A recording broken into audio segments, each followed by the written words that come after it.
Hello, everyone, and welcome to another episode of The Kennel, episode 129. We may have skipped a beat there for a minute, missing an episode, because sometimes that happens to the best of us, but we're back now, and everything's going to be okay. Stevie James G. Untitled. How's it going? Quite well. So after the Steelers game, one of us was really drunk. And I'm pointing at Gian for those of you just listening. And we were pretty upset, so we opted out of doing the podcast, and we're like, no problem, we'll do it Monday. And then there were adult obligations. Yeah. Sunday was my fault, Monday was your fault. Correct. And then Tuesday we were going to do it. But then we just decided to do a combo ep for Steelers post-game. Did you just call it an ep? Yeah, episode. An ep. Hip.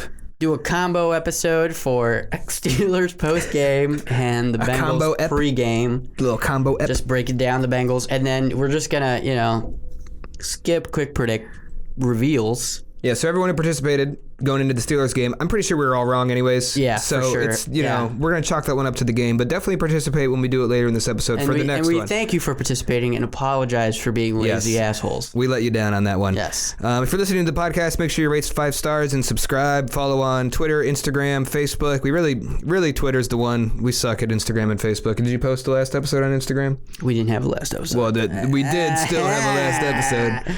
No, I didn't. No. Yeah. I didn't post on Facebook either. So Twitter is the place, at Football Kennel. If you're watching on YouTube, please turn on the notification bell, subscribe, whatever the hell. And all of the above. Like the video, leave a comment, anything. We will be having our quick predicts this episode for Cincy. So feel free to participate using the hashtag KennelQuickPredicts on Twitter. Yeah, we'll get into that. So with all that being said, we're going to do some quick bites, and then we're going to very briefly go over the Steelers game. We don't want to get into too much detail. We all know what happened. Then we're going to look towards the future, break down the Bengals game. All that coming at you on the Kennel. Let's start with Quick Bites. Quick Bites. All right, a small Quick Bites segment this week, because we're only really going to talk about two things. And we'll start it off, just since we're talking about Steelers week, a little bit with the OBJ drama on the sidelines after the game, when he was taken out of the game with Baker, and once it was already pretty much over, and he had some antics, was in his socks. I don't know if you watched any of the press conferences, but Mary Kay Cabot called them stockings. He was playing in his stockings. Is that like a football term, or is she just weird? I mean, I guess because like the brownie elf, maybe an elf wears stockings, so they were like orangey socks, but they were clearly like Nike athletic socks. Yeah, well, he took his shoes off, and I don't know if you heard about this, but he said that it's because he's been dealing with like a lightweight case of turf toe. So when he was told he wasn't going back into the game, he wasn't going to keep his toe that was bothering him jammed up in his shoes. Fair enough. So that seems reasonable. Other than that, him being emotional on the sideline, I'm good with that, man. The Browns really downplayed it, and I agree with you. I felt a little bit more strongly about it post-game. We felt very strongly about a lot of things post-game. Sure. But I think not just time is what changed my mind. Listening to him in the press conference, him talking about it and kind of explaining himself and talking about the passion that he feels, and mentioning the fact that he was kind of over losing, and how you prepare yourself in the sport for these moments, for a game like the Steelers and the Browns, and he felt like while he was there physically, the Browns weren't there mentally, and they got beat, and that's why he was passionate about it, and he just felt like it sucks, and he was ready to put it past him. So it wasn't, I just didn't feel like the typical OBJ drama queen. The dude wants to win, man. Yeah. And thank God. I mean, you're damned if you do, damned if you don't. If you're sitting on the sidelines, stoic, and looking like you don't care, then people go, oh, Odell Beckham doesn't care that we're getting blown out. If you're on the sideline emotional, he was yelling at some fans, he was clearly upset, pacing around. Oh, well, OBJ is too emotional, he's a diva. So, like, I'll take the emotion. I'm good with it. He's an emotional dude, and that's part of why he's so good. Obviously, we haven't used him as much as we should this year. You can argue a million different reasons about that. So I'm still glad to have him. In other OBJ news, he has been banned from LSU for 2 years. Yeah, I saw that. That's a good quick bite. Yeah, after the national championship game, he was smacking the players with $100 bills or whatever. Yeah, passing out cash and just being belligerent. Yeah, that did happen. And so he can't go there for 2 years, which is pretty wild. Seems a little aggressive, but I wonder if there's some sort of appeal process and if he'll go through it to 10 games in the future. Yeah, I mean, right now, who cares? But it is what once it is. this is over. Yeah, so moving on to the quick bites. Mary Kay Cabot talking about David Njoku wanting a trade. She said that, and then he tweeted that he never said that.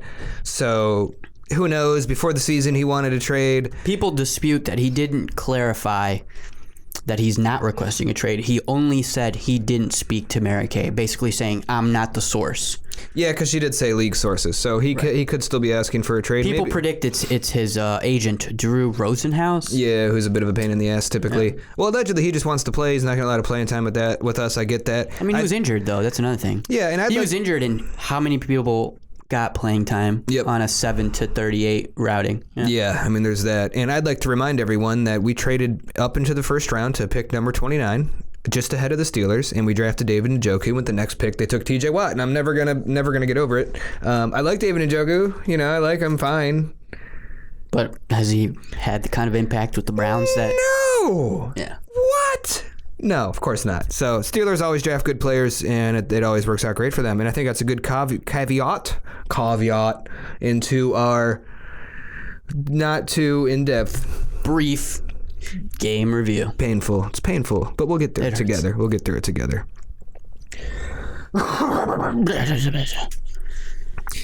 All right, game review. We're gonna do it. We're not gonna. I know everyone's pretty much already healed from this, so I don't want to get too crazy. We go into Pittsburgh. We get blown out 38-7. It's terrible. Browns are 4-2 now. Steelers 5-0. Still not bad though. Yeah. It would be worse if we were 4-2. It would be better if we were 4-2 and hadn't just lost to the Steelers in the way that we did. Indeed. I don't think people would care as much. Well, we're making some progress. You know, we lost to the Ravens 38-6. We're able to get 7. That one extra point. Yeah, there. able to get baby steps. You know, so that's news, some progress. Following us getting destroyed by the Ravens, we did go into a 4-game winning streak by starting it off by beating the Bengals. Exactly. So far this year, when we get blown out by 30 points, we win 4 games in a row. Well, I was just going to say that the Bengals will be a nice kind of focus game to get the players in the right mindset to start another 4-game winning streak. Yeah, unless we lose to the Bengals, in which case we'll get into the game preview later, but I did want to say this kind of feels like a trap game, but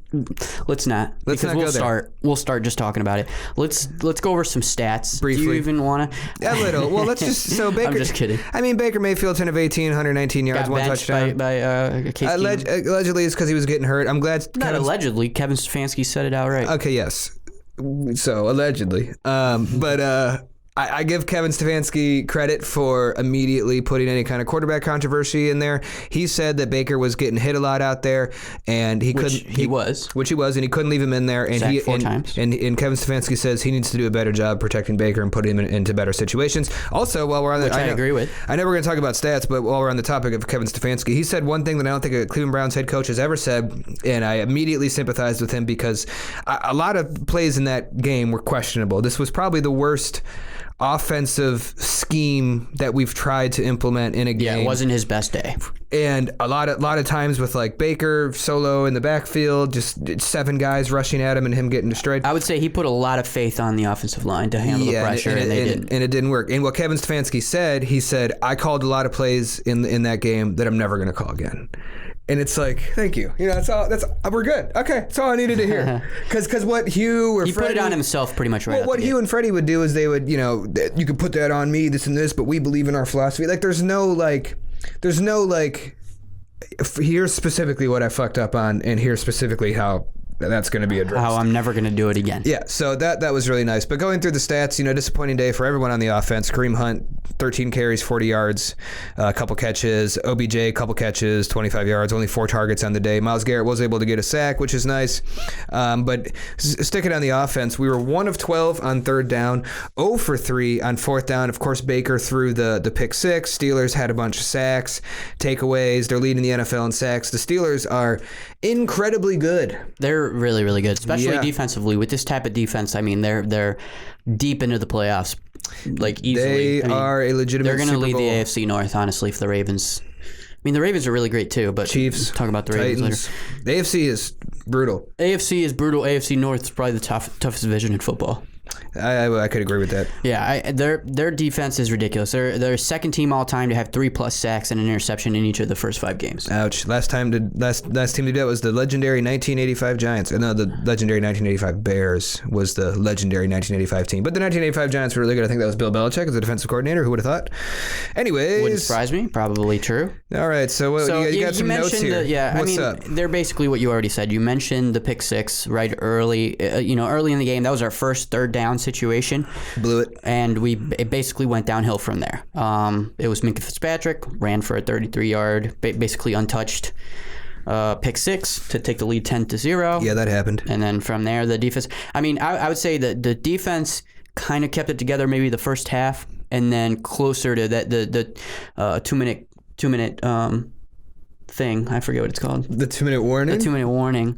Close to the 2-minute warning that we started kind of falling apart, and then going into the second half, it was over from there. Well, I thought the defense was admirable, and we were talking about this during the game. I don't remember exactly how many possessions we had in the first half now in retrospect, but at the time, we were like, it was like the second quarter wasn't over, and I was like, dude, this is our 7th drive. And we have no points. All we're doing is punting. So you're putting your defense in a horrible situation when you're constantly putting them on the field against a really good offense. Yeah. So what the hell do you think's going to happen? Who was distributing the ball between all? Big Ben was distributing the ball between all of his wide receivers so effectively, and then you're just putting your defense out there. After 3 and out, turnover, punt. You know what I'm saying?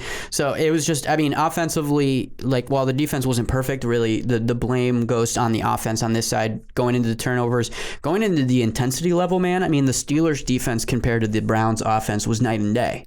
They were like 2 different, totally different teams, bro. In terms of intensity level, they play so hard, bro. And I mentioned, they did. And I mentioned the offensive line and how badly they failed, and the blame goes to everybody on the offensive line. But man, we need to call ourselves out on this. We were so wrong about Chris Hubbard.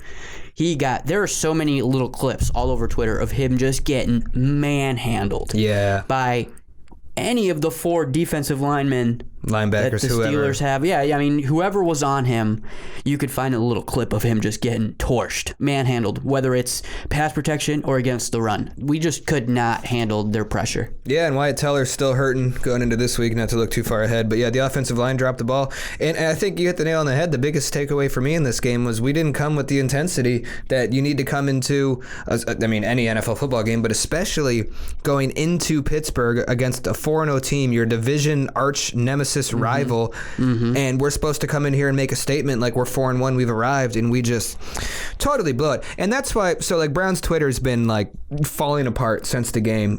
Just everyone's losing their minds, everyone's crazy upset. I want to get into some of those things here briefly, but the reason we're so upset, because, I see a lot of people on there like, guys, we're 4-2. Browns fans are so fickle. You guys are going to be mad after being, 4-2. And it's like, no one's mad that we're 4-2. Thank God we're 4-2. We're mad because, like we always do, we get so fucking hype. And we're going to beat the Steelers. We believe the rivalry's back. And it just builds up so hard for a week. And then to just pass away. I even said if it was a competitive game and we were 4-2, it would be fine. Just don't get embarrassed. And we got embarrassed. And we got embarrassed. And everyone's talking shit in the national media. I can't watch anything. I can't listen to sports talk because it's just horrible. I will say this before we shift gears onto the Cincinnati Bengals. I think listening to the press conferences, which I've been doing a lot more recently, because obviously the Browns are good now, so I'm more inclined to pay attention. And you don't have to listen to what they Freddie have to Kitchens. say. Right.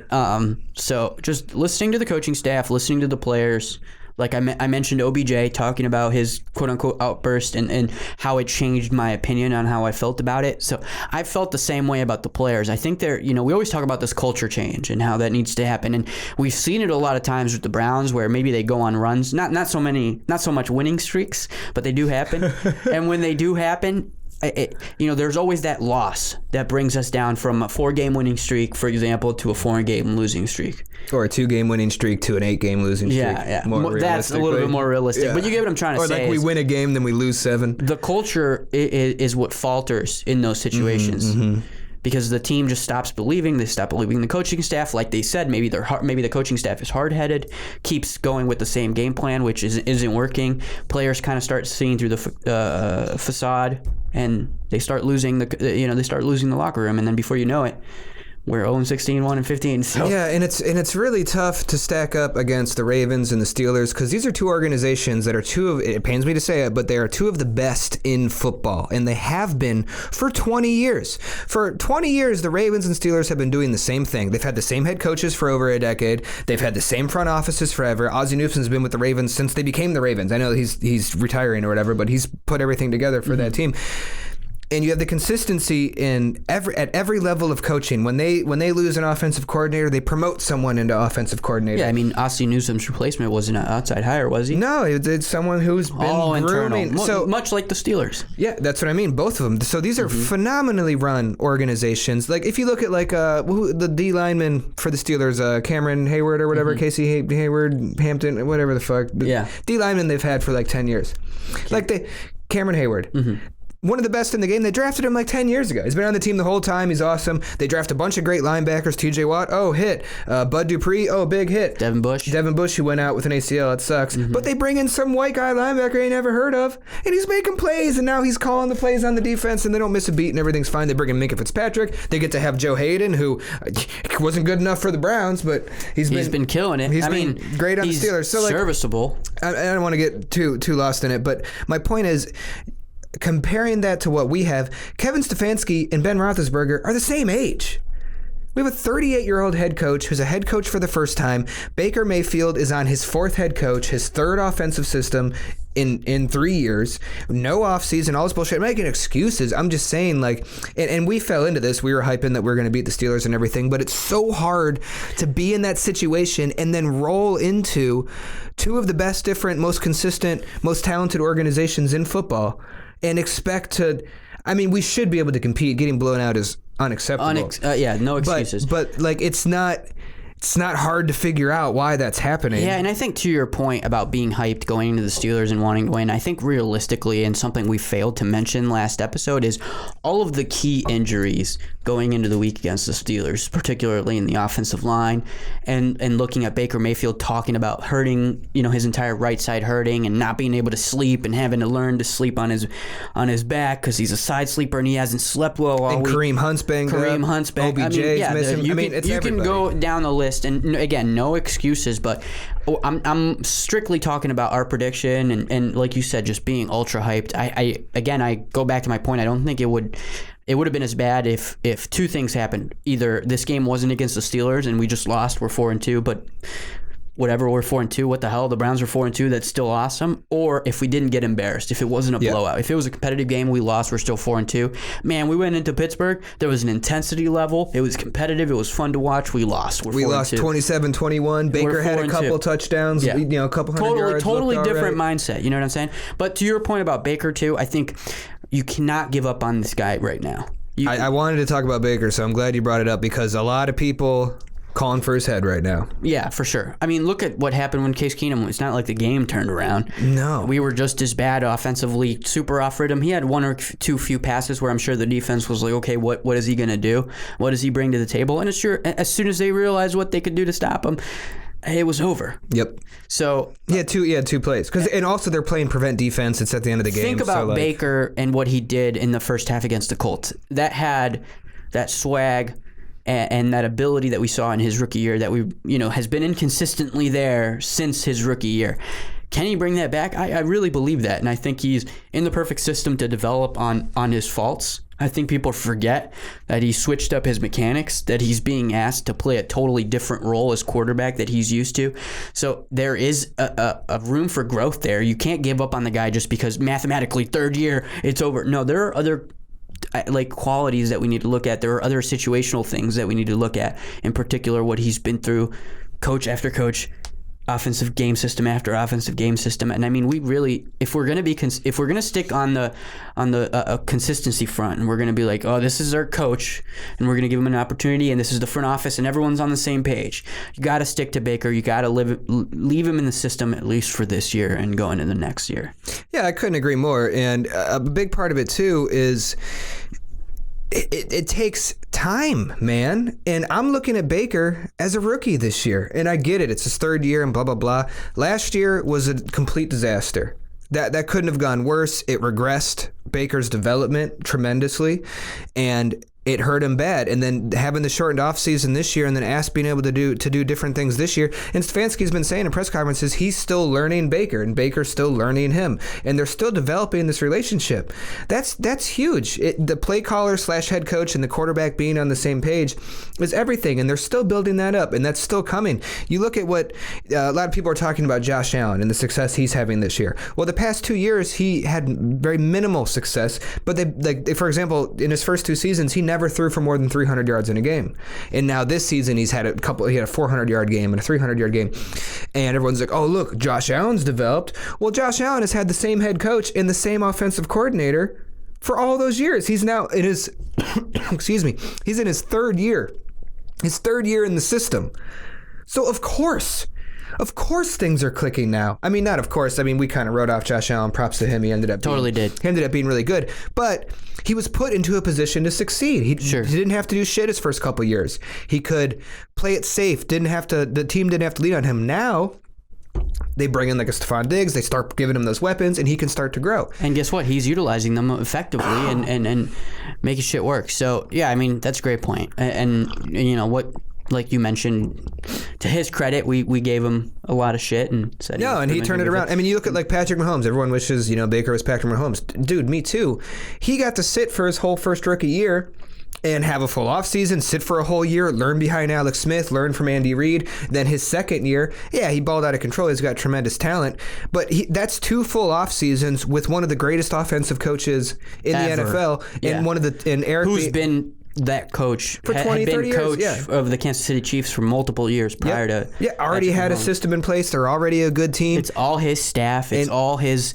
The organization is built around him Andy and what Reid he wants. And his system. Andy Reid, Eric Bieniemy is the top offensive coordinator in the NFL. He's going to be a head coach next year. So he's in just this beautiful situation, and he's made the most of it. He's been great. I mean, don't get it twisted. Patrick Mahomes is awesome, but we've learned, like with Tom Brady and Bill Belichick, it's a combination of things. Yeah, and so one comparison that a lot of people are making on Twitter is comparing Baker's stats to Drew Brees' first 3 seasons and Brett Favre's first 3 seasons, and Baker's numbers are better. I don't think that's fair because we've talked about this too. The quarterback rating across the league year by year goes up every year because just passing's more easier because of rule changes. So comparing to what Drew Brees was doing in the early 2000s, what Brett Favre was doing in the mid 90s is not a fair comparison. But what I think is a fair comparison is looking at Ben Roethlisberger in his 3rd season. This is after they won the Super Bowl, because they won the Super Bowl his 2nd year in the NFL.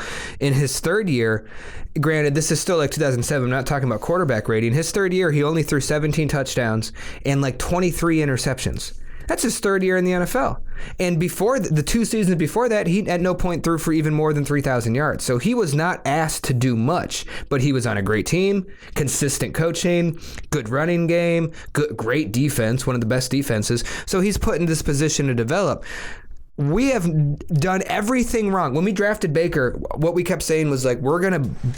This is Cleveland's where quarterbacks go to die because we have so much turnover, never can keep a system, and we just ruin quarterbacks. And we talked about John Dorsey being the answer to that and being the end to that. And then he's gone. And then well, what I'm saying is going from not just that, but going from John Dorsey's hire, what happened? We lost Hugh Jackson, the Todd Haley drama, bring in the Greg Williams, Freddie Kitchens, then he's gone, then Dorsey's gone. I mean, so it's been tumultuous at best for Baker in his development. Yeah, that's why I want to approach him as a rookie. He has a 5-year deal. Or at least like a 1-year player, and I know these are just semantics, but... Yeah, I mean, whatever it is. Imagine, you can't erase his if I look at what Baker's done and I pretend he's a rookie, I'm very pleased with what I've seen. If I'm assuming Baker's a rookie, which obviously he's not, I get it. But I think we got to be realistic here. I think we have a good thing. I believe in what I've seen from Baker. Baker's obviously the most talented quarterback we've had since '99. I know the bar's low, but I think he's someone who can really develop into a great franchise quarterback. I think that's extremely achievable. This dude's only 25 years old. He can rip it. His confidence has been broken here and there, obviously, but man, the Cleveland Browns, it's so hard when you're the Browns, man. Like, it's so hard. And we have just screwed Baker in every possible way. So I'm going to be patient with him. I'm giving him at least this season. At least. I would love for him to get through this season, show progression through the season. If we're able to get into the playoffs, phenomenal. He can participate in that playoff game. That'd be a huge experience for him, then we make a Super Bowl run, win the Super Bowl this year. Just kidding. But he gets through that. Then he can actually have a full off season with Kevin Stefanski, with the offense, and we can actually like start to build something with some consistency. And you know who we're missing right now is Nick Chubb. All the crazy stuff we were doing on offense all went through Nick Chubb. All the great blocking, all the great runs, our yards per carry. When he went out, he was averaging 5.9 yards per carry through the season. And like I've been saying, Kareem Hunt is really good, but Nick Chubb, I believe, is on a different level, and he is able to revolutionize what the offense is doing. And without him, it's obviously not the same. We can still be a good running team. The Steelers are a great defense. We should still be able to run better than we did, but we didn't even talk about Nick Chubb hurts. And so Nick Chubb is our best player. We did talk about this. We just mentioned it. We fell off on not mentioning the key injuries and what we're missing. Yeah, we didn't mention Nick Chubb. Built under built under the hype of going into the Steelers game and thinking we were going to beat them and it was going to be historic and all these different things. But before we go into detail, I mean, since we're going into detail, really is what I should say on the offense and the defense. I think it's perfect timing to go into a game preview against Cincinnati. Might as well, but I miss Nick Chubb. I just want to make that clear. He's my favorite player, man. Rest up, Nick, to the Bat Cave. He posts like Batman stuff on Instagram, allegedly. All right, cool. All right, let's we're on to Cincinnati. Game preview. 180. What's up? Browns heading to Cincinnati. Browns at Bengals. Browns are 4-2, obviously, like we just mentioned. Bengals are 1-4 and the dreaded 1. Oos. The random tie. Yeah, I hate that. Ties are so tied ugly. against the Eagles, right? Yeah. Anyways, yeah. So, good news is after the blowout loss to the Ravens, we faced Cincinnati Bengals, which led to a 4-game winning streak. And we're obviously hoping that the same thing will happen here after we get blown out by the Steelers. We go into Cincinnati, we put a little spanking on the little brother, and then we go out and start beating some other teams. And the confidence is back up in the podcast and also in the locker room. Yeah, exactly. That's good. But the bad news is Cincinnati is no joke. I know they're bad, but offensively they're real good. They have Joe Burrow is talented, and their offense is talented. They had a lead, 21-0, I think, a lead against the Colts. The Colts, and then they blew it. Yeah, and then they did blow it, but it wasn't an offensive blowing. And remember, we put 35 points on them. They put 30 points on us. Yeah. So offensively, they're a real threat, and this is it's a real. It could be considered a trap game. And I think what the Browns need to do is they need to put things back in focus. And they can't make the little mistakes, can't have turnovers, can't have the penalties. So those are really going to be right away the keys to victory is to not take the Bengals as just a team you're going to beat by default and not make the mistakes that really took you out of the Steelers game last week. Yeah, I think that's going to be kind of the whole thing here. I mean, last time we played him, Joe Burrow had to throw it 62 times, I think, something insane like that. Sure. Their offense, I mean, they live and die by Joe Burrow, really, right now. Yes, and they do have Joe Mixon, who's great, but the problem with their offense, they have the weapons on the outside. They have a great running back. I think Joe Burrow has the potential to be the real deal. He is still a rookie, but their offensive line is horrible. They have a lot of offensive line issues, that is for sure. Horrible offensive line. It's slowing up Joe Mixon, which trying to run the offense through him becomes difficult when you can't block for him. I mean, not everyone's Nick Chubb, where it doesn't even matter who's blocking. And if you look at Joe Burrow, you pointed this out before we started recording. He's been sacked 24 times through 6 games, which means he's on pace for, what did we say, 64 sacks on the season. Puts him at 4th overall of most time sacked in a season. 4th most in a season. So the offensive line is making it really difficult for them, which is great because we have Myles Garrett. So I would love to see a big game out of Myles Garrett for this one. And then if you look at, I mean, we can get into some of the stats and stuff, but if you look at their defense, they're one of the worst teams at stopping the run. So this should be a game in which the running game can get back on track, which Kareem Hunt did mention in his press conference. Yeah, and now apparently Kareem Hunt's dealing with a rib too, so he's all kinds of banged up. I really miss Nick Chubb. But this should be a game where Kareem Hunt can make a big impact. This should be a game where the offense is able to get its rhythm back. The Cincinnati defense as a whole isn't great, so Baker should be able to throw the ball. Which, by the way, Baker on his career, I think is, 4-1 against the Bengals or something like that now? Yes, I believe so. Which is pretty epic. So he's definitely, this is the perfect team for him to face to get some of his confidence back. Now, if he plays poorly and we lose, he may never get his confidence back again. I'm just kidding. But No, you're not. So this is a very good time to be playing with them again, and this should be a testament to Stefanski. You and I both think Stefanski is really smart. Smart coaches do better the second time they play teams because they have tape against that team. Mm-hmm. So theoretically, with a smart head coach like Stefanski, he should be able to help put us in a better position going against them the second time. That for sure is a big factor, and I think if he puts us on the right track to beat Cincinnati and gets the play calling right for this game, then it falls on the players to execute. And they really have, like I said, they really have to get back to their fundamentals after what they suffered against the Steelers, and they can't take this team for granted. I don't think this is just going to be a walk in the park for them. No. Our defense really has to come out and prove it. Obviously, they're not doing so hot. I think they're looking at our stats.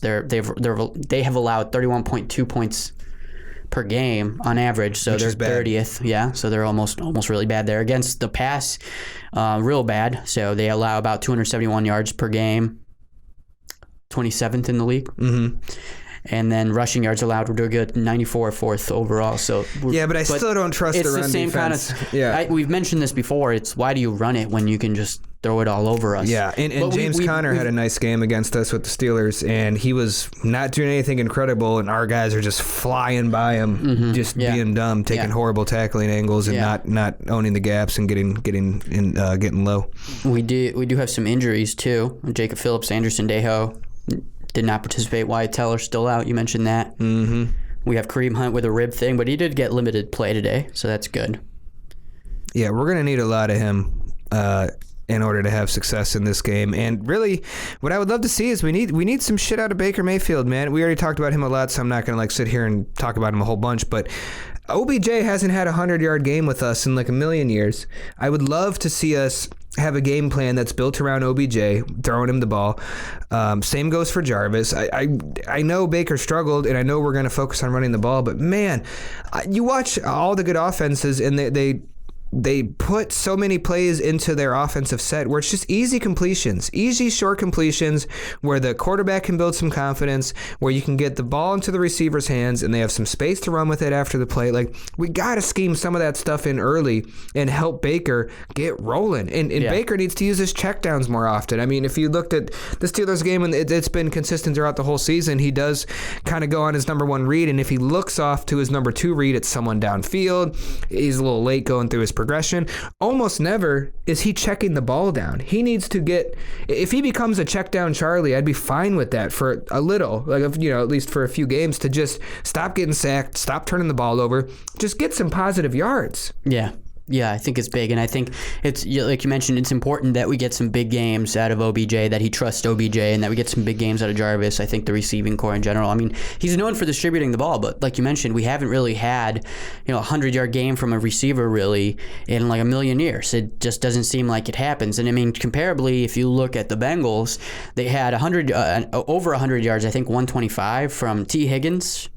Yeah, 6 catches, 125 yards last week. Yeah, and then it was really AJ Green's best game of the season, so it looks like he's turning it back on, and we know he's a threat. He's no joke. He had eight receptions for 96 yards against the Colts. Yep. So kind of turning it back on to the old AJ Green. So there are some concerns there. We really need to. Again, I keep stressing this. We can't take this as just a walk in the park. Offensively, the Bengals are no joke, and we need to take advantage of their holes on defense and really execute our offensive game plan if we plan on winning and snapping out of the loss to the Steelers. Yeah, man, I know you said trap game earlier, and after losing 38-7, of course you're not going to be as confident, But sure, I'm a little nervous going into this game. It's obviously more than winnable. We beat them before, and we have to beat them again. And then all of a sudden you're 5-2 and things feel different. But if you lose to the Bengals, all of a sudden you're 4-3, 2-game skid, both in division. Three games. 3 losses to the divisional opponents now. Yeah, so you don't want that. So sweeping the Bengals would definitely be good for us, and it's something that needs to happen. The Bengals are almost there, man. They're on track to get a couple of wins. I really believe it. No, I after what they did to the Colts yesterday, which, I mean, everyone's like, well, see, the Colts aren't good. That's why the Browns beat them. It's like, no, dude, like, It's just the NFL. It's tough, and that's the thing And too. the Colts are good. They rendered them useless on the run, which is what they're strong at. And if you want to rushing defense. And if you want to look at just how the NFL is, the Packers were arguably the best team in the NFL, and they get blown out by the Bucs 38-10 in the exact same type of way that we did. Sure, yeah. So, Aaron Rodgers throws 2 interceptions, including a pick 6. But going back to what the Colts did, being able to come back, I think that you give more credit to the Colts on that than you do the Bengals. Yes, of course, sure. Having a 21-0 lead going into the half, yeah, you can celebrate that all you want, but I bet you they're not celebrating it. A loss is a loss. The final score doesn't matter. It's the final number next to your record. That's really the most important one. And you looked at what the Colts were able to do effectively against the Bengals. Joe Mixon, 18 rushes, 54 yards, a single touchdown. I mean, they stopped the running game. So we have to be able to do that, which Joe Mixon's gashed us in the past. And we have to be able to generate pressure. We talked about the 24 sacks. We talked about their struggles on the offensive line. We need to stop the running game. We need to generate pressure. We need to cause some turnovers. And then on the other end, Baker Mayfield needs to take care of the football. And if Kareem Hunt is really as hobbled as you mentioned, and he obviously was limited at practice, Baker Mayfield's got to put it on his back. I mean, screw the whole, his confidence is killed. We made a couple of excuses for him earlier, and you mentioned that we've already gone deep enough into him, but it's really up to him now to turn the conversation around on whether he's capable to be in the NFL or not. Big time. And a big game out of him, while it won't silence all the doubters because everyone will say it's just Cincinnati, that would definitely turn things around. If we could get a 300-yard game out of Baker, if we could get, if he even throws couple touchdowns. Yeah, if he had a stat line where it was like, 20 of 35, 300 yards, 2 touchdowns and a pick, I'd be like, great.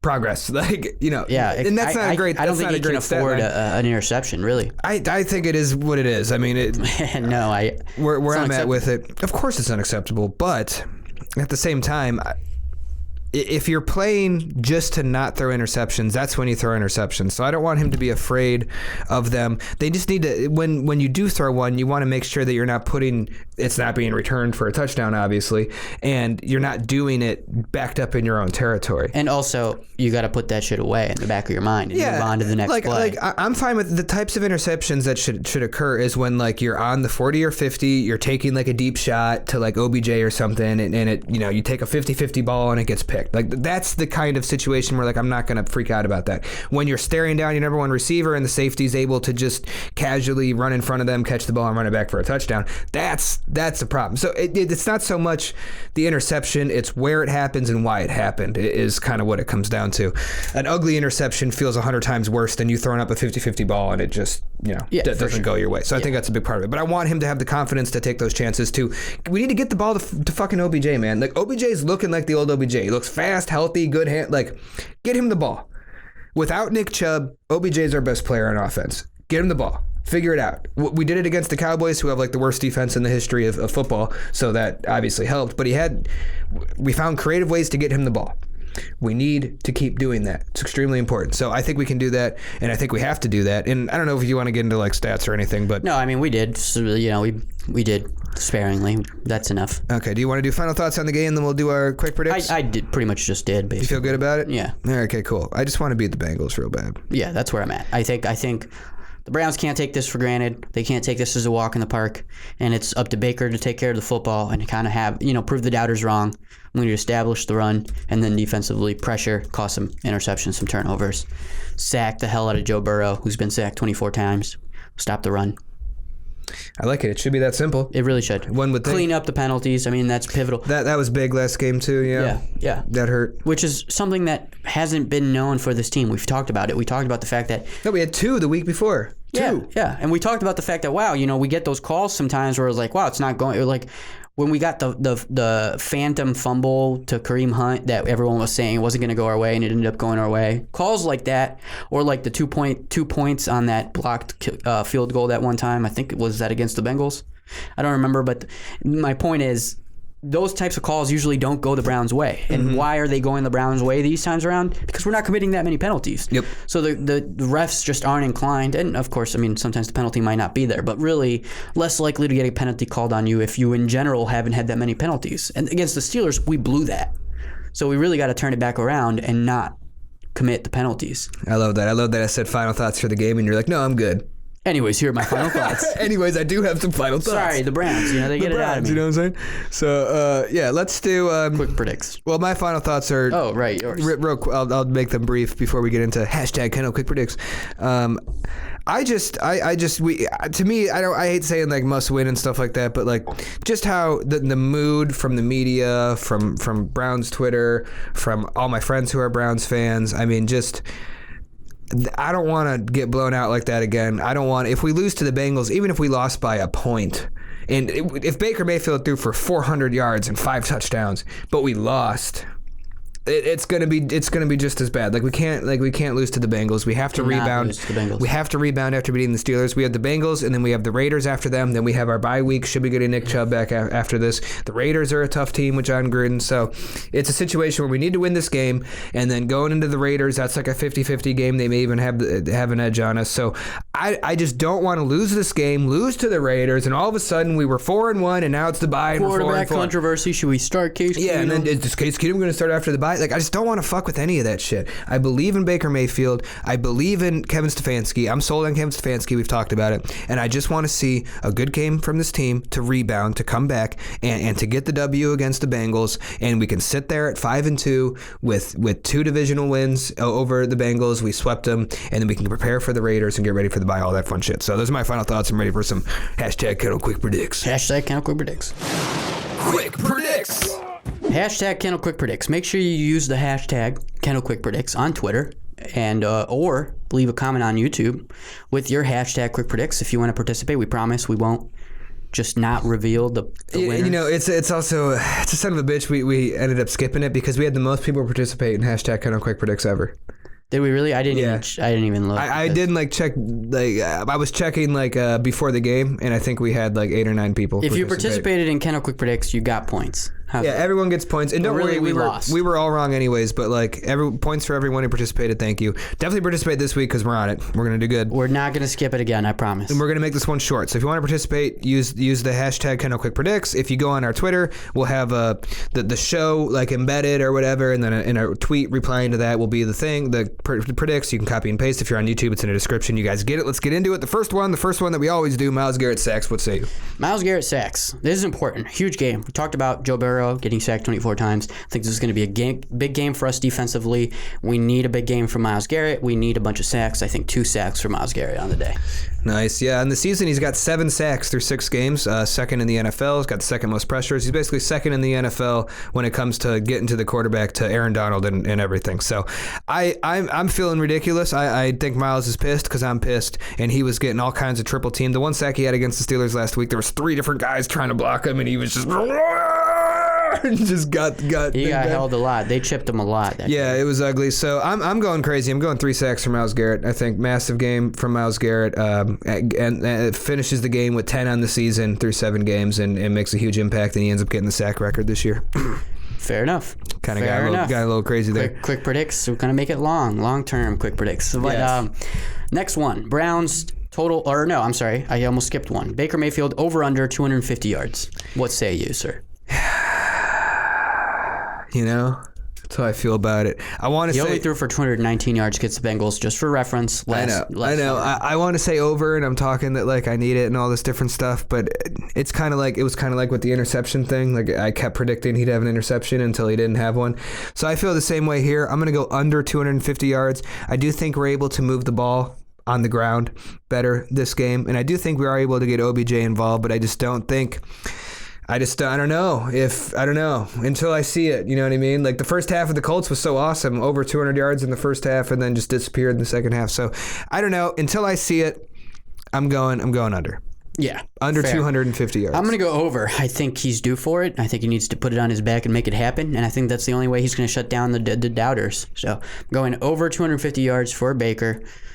Next, we got Browns total rushing yards. I'm going to go $160 on this one. I would love for it to be 200 or something like that, but I think we have a relatively tame game from the offense. I'm expecting a good productive offense, limited turnovers, but I think Myles Garrett in the defense is going to have some big turnovers against the rookie and put us into a position where we have some shortened fields. I think we play some ball control, so I'm going to go 160 rushing yards with this doesn't count as the prediction, but the majority of that going to Kareem Hunt, obviously. But I think we could see some D'Ernest Johnson, and it could go well. Sure. I'm going to go with Browns total rushing yards, 145. I think we're going to surprise some people next week, and I think the game plan is going to involve the pass a little bit more than maybe people expect, especially after the last few performances by Baker, in particular the second half against the Colts and then this last game against the Steelers. But I'm predicting a big game for Baker, and I'm predicting a very serviceable day for the rushing offense, which gives us a very balanced approach going into Cincinnati. 145 Browns total rushing yards. Love it. And then we're keeping our hashtag kind of quick predicts limited this week, so we're just going to get right to the final score for week 7. I think this is going to be a close one, man. Last time we played it was 35-30, but that was with Nick Chubb, and things were a little different then. We were a lot healthier. So I do think we rebound, but I still think this is a tough divisional opponent, and it's not going to be easy, and the game does make me nervous, but I'm still confident the Browns are going to get the win, and I don't think it's going to be as convincing of a win that everyone needs to feel good about Baker and blah, blah, blah. I don't think we're going to solve all those problems in one game, but I do think we're able to squeak out a close one. I'm going 27-24 Browns. Fair enough. For me, it's not about appeasing the fans and finally having a game that makes everybody happy. For me, it's I think that we finally have the right coaching staff in place that will put the right game plan in motion, and like you said, learn from the mistakes of the last game and eliminate the calls that he's never going to call again and bring in a new twist. And like you said, second time around playing the team, arguably he should be better. And also for Baker, I think it's up to him to make the decision to shut up the doubters. So like I said, big game from him in my predictions, and a moderate game for the running game. And I think offensively we get back on track for 30 points. We had 4 games with 30-plus points. I'm going to go with Browns 30, Bengals 26. I would love to get us over 30 again.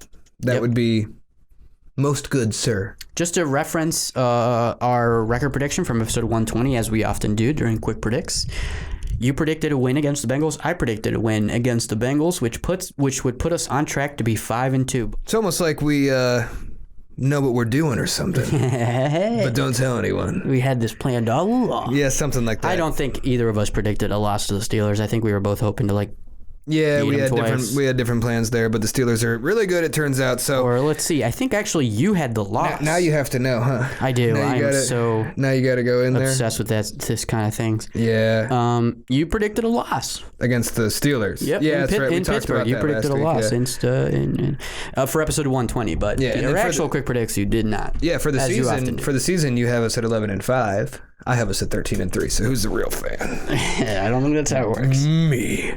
But I think that's enough for today. Thanks guys for listening. Make sure you participate. Hashtag Kennel Quick Predicts. Appreciate that. Like the podcast, subscribe, notification bell, leave a comment. Follow us on Twitter, Instagram, Facebook at Football Kennel. Party hardy. If you're just listening, you can find us on YouTube, youtube.com/The Kennel. Or just search Football Kennel podcast, Browns Podcast, whatever. The Kennel Football. Figure it out. You guys are smart. Podcast. You guys are smart people. You'll get it. So I'm not too worried about it. But I feel good about it. Kind of. And we're going to, after the game, we'll get back. We won't miss an episode again. So definitely participate in the Kennel Critics hashtag and all that stuff. So that's about it. I feel good. Browns and stuff. I think our boy Baker turns it around. The Browns will get it right on track, fellas. Let's get this going. That's right. Go Browns. Go Browns.